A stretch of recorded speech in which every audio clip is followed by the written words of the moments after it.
Had a new hip installed a couple months ago and a new knee just before that. I'm going to be a blessing for y'all because there's only one presenter and one recipient, and it happens to be me, and I'm going to be short with my remarks.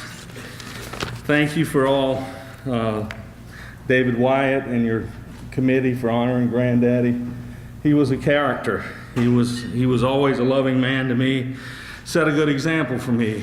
We hear a lot about character here tonight, and he had a lot of character.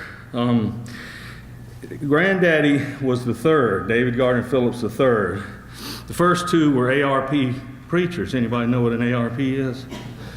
Associate Reformed Presbyterian preachers. And he played football at Erskine, ARP school, and they put a whooping on Carolina and Clemson when he was there, and I was always very proud of that. I was always very proud of the fact that he was offered pro football and baseball contracts, and he refused to play because they played on Sunday.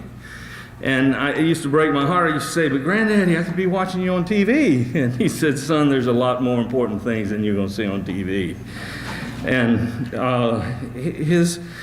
his gifts to me were, he always came and brought treats, but he brought stories of all the places he went and where he spoke and the people that he met and the meaning of what those friendships and relationships of teammates and coaches and others meant to him. He gave me a love of sports. I was always the first pick in football in our neighborhood.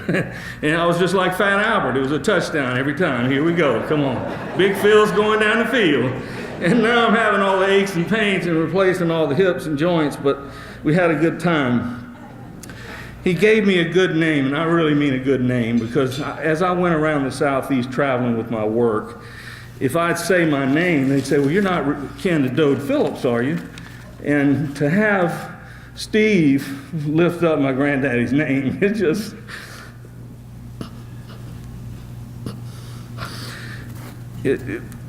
just brings back so many loving memories, and I'm so proud to be here among these giants here tonight. Just to have a few words. But the biggest thing he gave me was his example of his Christian faith. And he walked it out. He showed me how to behave myself. I didn't always do a very good job of it, but he would drag me back. And I think that that's why I spent all my life looking for my own calling, my own way to spread the gospel. And recently, in the last few years, I've been working with a prison ministry that I helped to establish.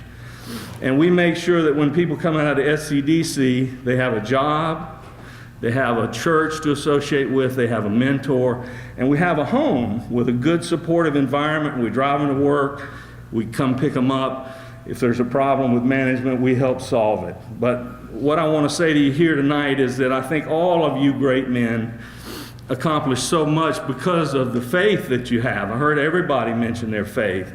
And that's what builds and shapes our characters, and to have parents and grandparents that pass that along to us is a real blessing. So I just want to thank you for honoring Granddaddy tonight, and it was a pleasure to be here with each of you.